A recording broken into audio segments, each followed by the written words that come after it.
Hvala svima koji verno prate naše dokumentarce i podržavaju rad kanala Srpske bitke.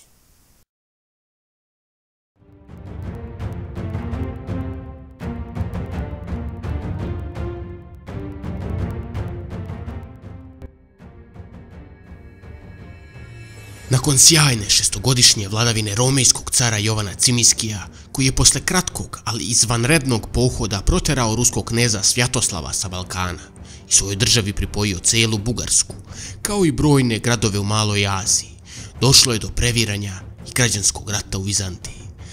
Sa jedne strane, mladi potomak makedonske dinastije u purpuru rođeni Vasilije II, a sa druge strane Vardas Klir, zapovednik vizantijske vojske i predstavnik jedne od najuglednijih romejskih porodica.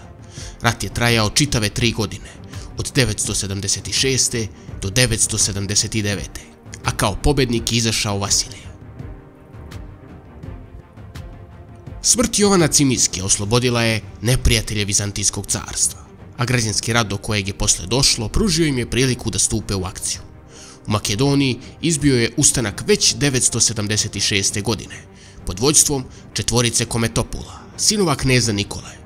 Najverovatnije je Nikola i podigao ustanak, međutim brzo je umro i o njemu se posle ovog događaja ništa ne zna, a ustanak su preuzeli njegovi sinovi David, Mojsije, Aron i Samuilo.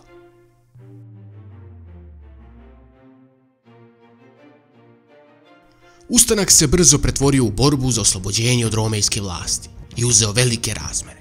Prevazišao je okvire Makedonije i zahvatio gotovo celo Balkansko poluostrvo. A nakon takvih vesti iz Carigrada su pobegli legitimni naslednici Bugarskog carstva Boris i Roman. Oni su bili zatočenici koje je Jovan Cimiskije odveo u Carigrad i pretpostavlja se da je Vizantija željela da unese razdor među pobunjenike i pustila ih da pobegnu. Međutim, Boris biva ubijen na prelazu granice jer obučen u svečano grčko odelo nije prepoznat kao bugarski car, dok se Roman izvukao. Međutim, pošto je bio kastriran, on nije mogao preuzeti krunu.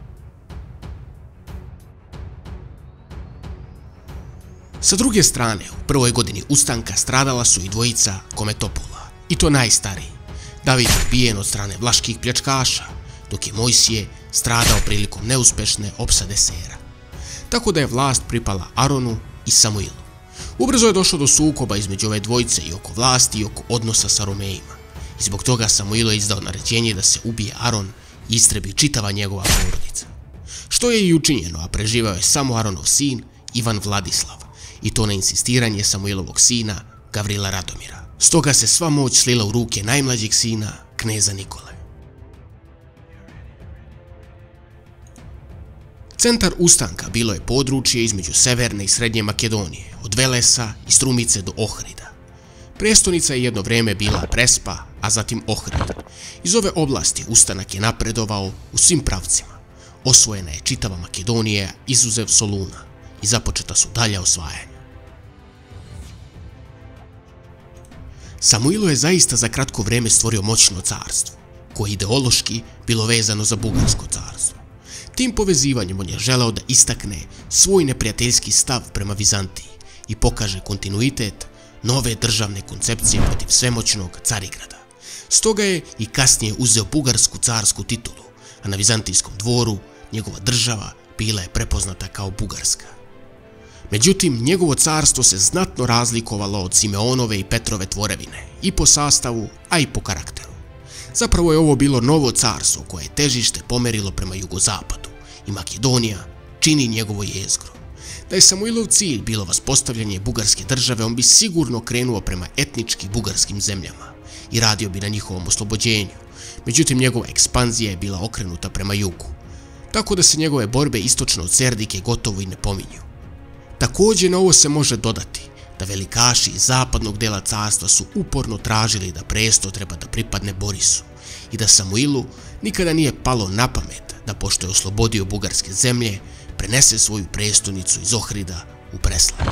U Ohrid je također preneo i središte patrijaršije, želevši da patrijarh bude uz njega kao uz pravog vladara.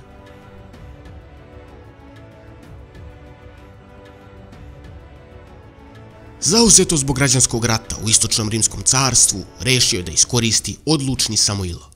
Naime, on je primetio da su u europskom delu carevine izrazito proređeni odbrambeni garnizoni i stoga sve aktivnije radi na tome da što više razvije ustaničku akciju. Pošto napadi na Solun i Ser nisu uspjeli, Samuilo je više puta upao u Tesaliju. Strašne pohode je vodio po ovoj oblasti, a njegova upornost donela mu je i osvajanje veoma dobrog utvrđenja i glavnog grada Tesalije, Larisu, 986. godine. Pad Larise probudio je i razbesneo romejskog cara Vasilija II, koji je rešio da jednom za svagda uguši pokret makedonskih Slovena. Vasilij je iste godine udario na Serdiku, glavno središte puteva od Carigrada prema zapadu, i najistočniju tačku, dokle se u tom trenutku prostirao slovenski pokret. Vasilij je sa sobom poveo prema nekim izvorima između 15 i 20.000 vojnika, međutim današnji istoričari smatraju da je brojka najverovatnije preuveličana.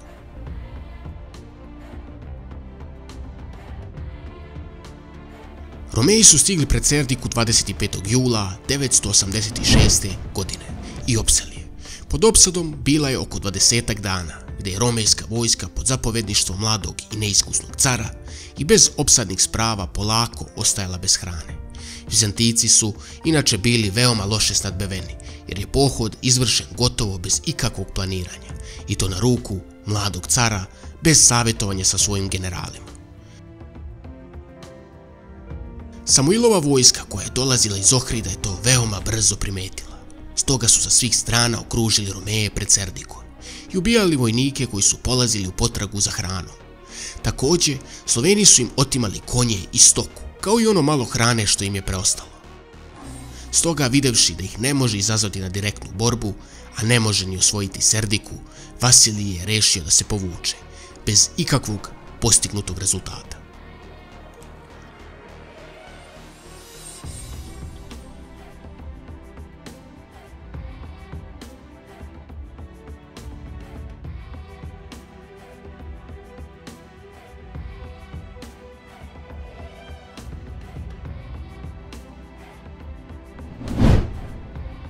Romejska vojska počela je da se povlači prema Carigradu i zaustavila se kod Trajanovih vrata tokom noći radi odmora. Međutim, u vizantijski kamp stigle su strašne glasine o tome kako Samuilova vojska blokira sve prolaze kroz klance i kako spremaju zasedu.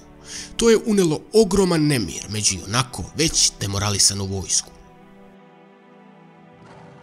Kada su to primetili, Sloveni su udarili na romejski kamp sa svih strana. Vizantinci, uplašeni i nepripremljeni, nisu se dobro pokazali u prvim okršajima i tako umjesto povlačenja, Grci su prešli u beg. Bežali su koliko ih noge nose, međutim Samuilo je blokirao klanac kod Trajanovih vrata i tako je došlo do pokolja. Carev šator, svo blago i oprema bili su zaplenjeni. Ogroman broj istočno-rimskih vojnika stradao je u borbi. Jedva uz pomoć svojih elitnih trupa Vasilij je uspeo da se probije sa samo nekolicinom preživelih i stigne u Carigrad. Kao neposredna posljedica ovog poraza došlo je do novog građanskog rata, koji će biti još krvaviji od prošlog, gdje će ustati ponovo Varda Sklir, a također i njegov imenjak Varda Foka protiv Vasilija II. Sa druge strane, Samuilo je proširio svoju državu na sve strane. Osvojena je čitava Bugarska, do Dunava, a zatim su iskorišteni nemiri u Vizantiji i anektirane je i Raška i Bosna, i od Mađara Srem. U to vreme osvojen je i Epir, Dračka oblast i Tesalija, a Samuilove trupe stigle su do Termopila, međutim bez trajnijih osvajanja. Također pala je i Zeta, od koje je stvorena vazalna država na čelu sa Jovanom Vladimirom. Samuilova država uopšte je najveća slovenska tvorevina na Balkanu. Nikada više, sve do današnjih dana, Sloveni nisu imali toliku teritoriju u svom posjedu.